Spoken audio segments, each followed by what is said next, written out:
Hey friends, my name is Jake. Welcome to Canadian Cutting Edge, and we've got a Civivi for you again. We haven't done one for a little while. This is the KwaiQ by a new Polish designer, well, new to me anyways.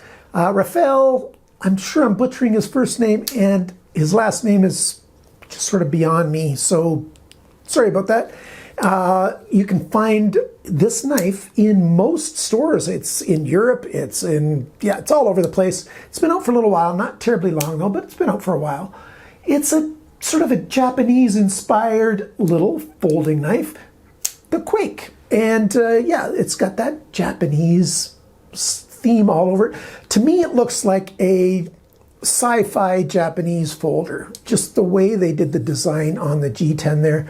Comes 4 different ways with Nitro V in a black wash or satin, or you can get a Damascus steel patterned version as well. And that's just a little bit more. This is a sub $50 knife for the Nitro V variants.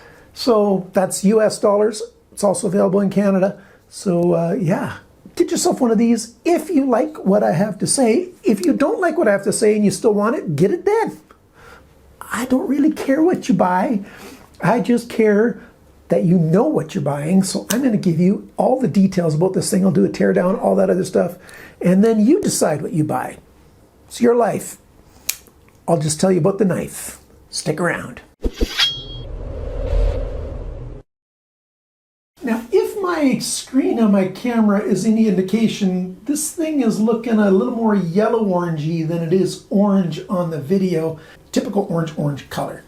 Like I said, you can get it a couple other ways. You can get it with a blue, sort of a royal blue kind of color, or a red. Those two have a black wash blade, and that's pretty nice looking. And of course the ivory, which really looks nice, comes with the Damascus blade. That's the nicest looking one, and it doesn't cost too much more. But I was thinking about getting the satin one and then maybe dyeing this, see if I could dye this purple, like I said in the introduction. I don't know if I'm going to do that. I don't know if I'm going to just be selling this. I got to sell most of the knives I review so that I can afford to review more knives. And this guy's probably going to be one of those, even though I'm somewhat fond of it. But I might make some modifications to make it stick around in my permanent collection. We'll see. I'll talk about the big change. It's not that big a change. It's an easy change.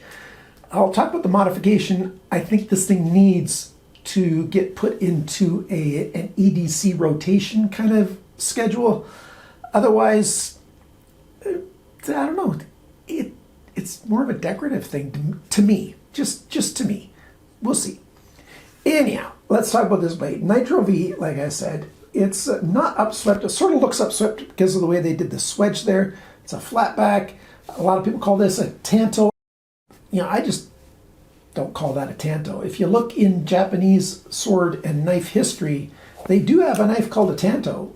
And a lot of examples of them just have a regular round belly and then a long flat edge. But the tip isn't that distinctive, one straight edge and another straight edge. Even this one, it's got a bit of a belly on this first edge, and it's fairly straight on that edge.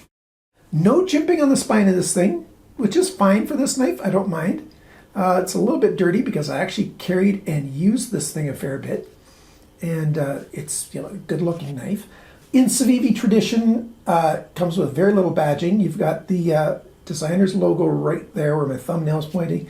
You got the C for Civivi there, and the Nitro V is in the plunge right there. Hopefully I can get a good still picture of it to show you.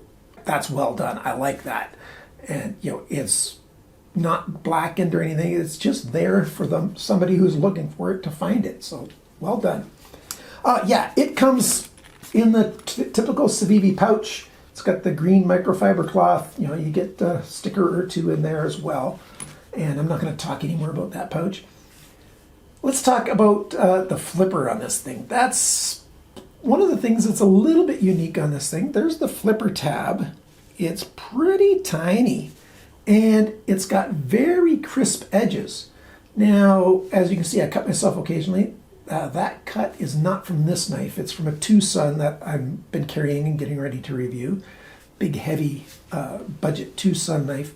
So you'll see that soon enough, and that was done on closing the knife. I just didn't get my finger out of the way in time. But this guy, that flipper is actually very grippy, and I found when I was fidgeting with it for too long, the tip of my finger got a little irritated. I do not have tough hands anymore. I used to be, a carpenter and, have tough hands. But my hands have gotten a little soft over the years of, me pushing paper around and, doing desk type jobs. Blade, Nitro V, it's not too thick at the edge, but it's not really thin either. It's right around 20 thou for this whole main edge. And this edge here gets a little bit thicker. Of course, it has to get a little thicker at the spine. It's just because it comes right to the spine of the blade there. So it's useful. It's sharpened fairly well from the factory. I think the grind angles on this thing, I think whoever was sharpening this wanted to leave just a very narrow grind sight line, so you see that it's shiny where it's ground. And because of that, it's ground a little too obtuse. It's not done steep enough to be super slicey. Of course, I can sharpen this myself and make it super slicey. And if and when I do, I'm just going to round right over that tanto. I'm just going to, just give it a round belly right there. I'm not going to try to keep that crisp edge. It's a flat grind all the way along. There's no taper that starts right here and goes forward like a lot of tantos do. Well, actually, it does taper a little bit. It has to. But there's no distinct line, is what I mean, where that taper starts and ends. It just sort of blends it in.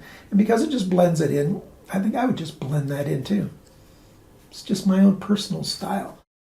The handle, we got two-tone G10. We've got orange underneath, and then we've got the black, like I showed you the other colors. And then we've got this milled-in section with these three stretched-out shapes, quite nice. And then this milled-out section here. Other than that, it's rounded all over the place. It's a little bit of a dimple cut out right there, and that's just to, give it a little bit. I don't know. It's just a decorative thing. It really doesn't make a difference for flipping it because, it doesn't really help for that, and it doesn't really help for this. So I don't understand why they did that, but it's just a little bit of a decorative touch right there. And it's round at the back. We've got two pins back here so that you can use the back one as your lanyard connecting point so that, if your lanyard goes forward, that pin will protect it from the edge when it's closed. And this back standoff will protect it when it's gone back.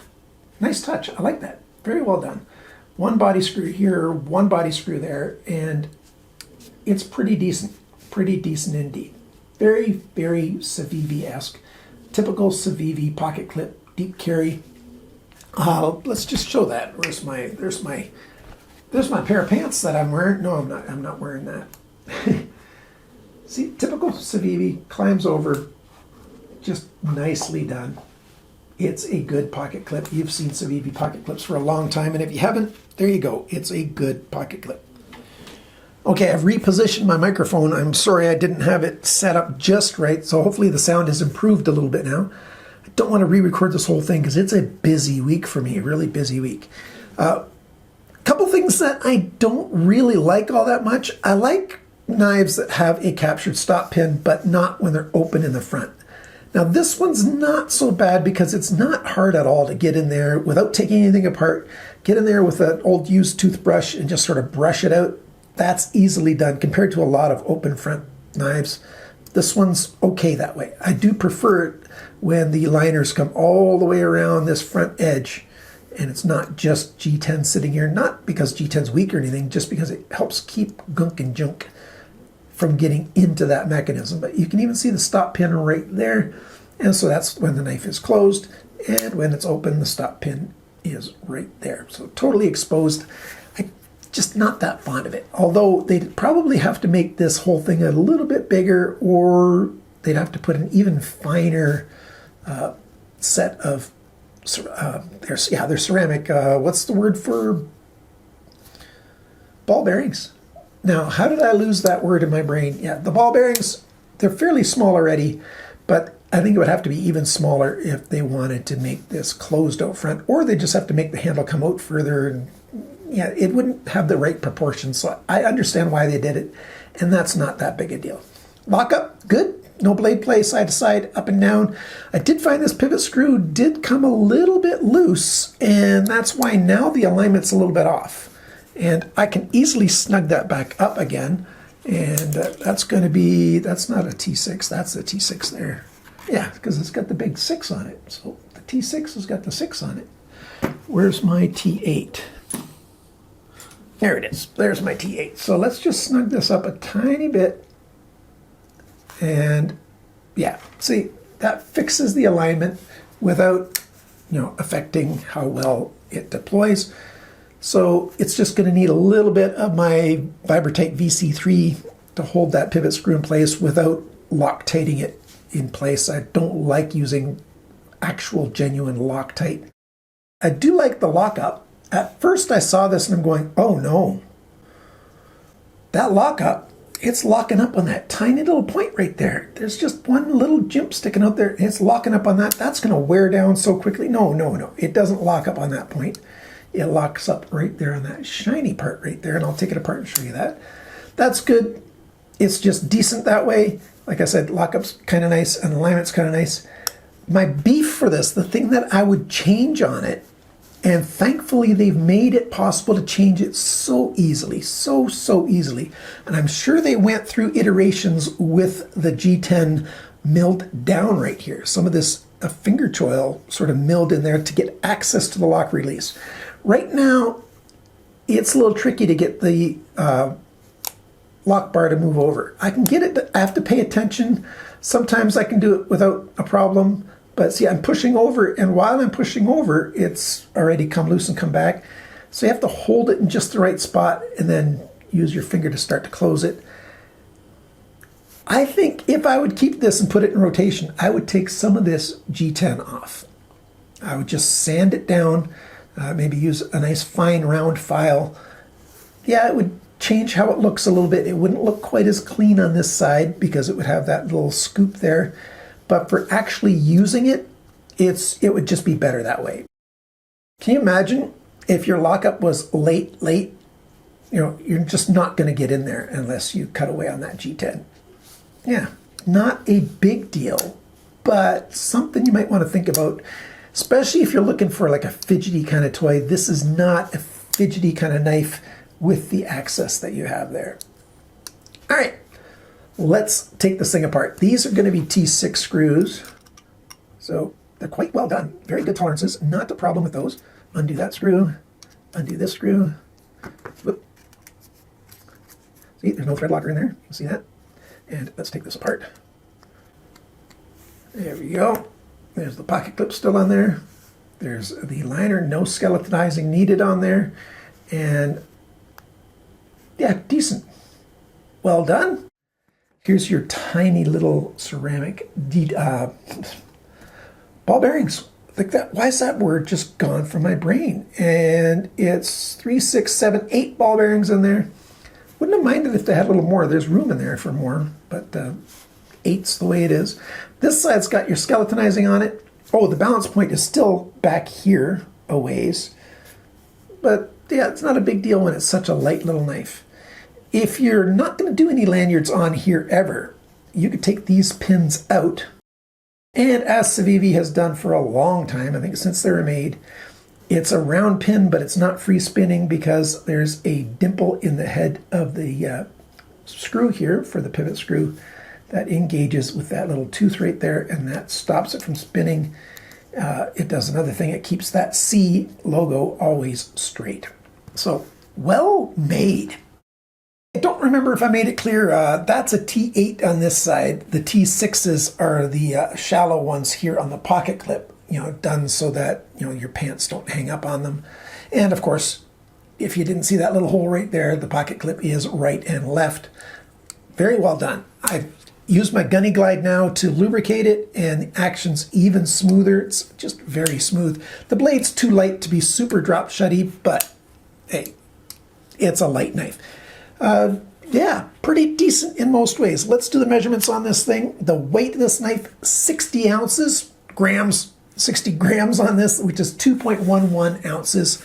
Civivi's really good with their weights and measurements and stuff on their website, but I do all of my own weights and measurements in-house anyway, so there you go. Sharpness from the factory on this guy, my score was 210 best. That's the average score with my 3 tests. when it was straight out of the package, brand new. So yeah, it's, like I said, it's a little too, not enough.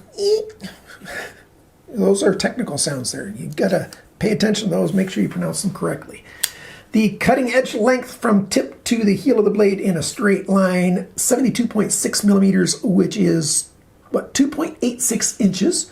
The blade length from the tip to the closest spot on the handle scales, 75.6 millimeters, 2.98 inches. So it is under 3 inches. The thickness of this blade stock, 2.45 millimeters, 0.0965, so just under 1/10 of an inch thick. The blade depth this way is widest here at the heel, 14.5 millimeters, 0.571 of an inch. The thickness behind the grind, so the main bevel and the sharpness bevel, where those meet, the apex bevel, 0.51 millimeters, 20 thousandths of an inch, all along this straight edge. And like I said, it gets a little thicker at the tip, not much. The handle length, and I measured it this way, not the pocket clip, although the pocket clip doesn't stick out any extra. 97.9 millimeters, 3.85 inches. The grip area, sort of a rough measurement because, you got rounded edges here, and where do you grip it into? It's about 9 centimeters, 90 millimeters, about 3.5 inches. It's actually a tiny bit over on both of those numbers.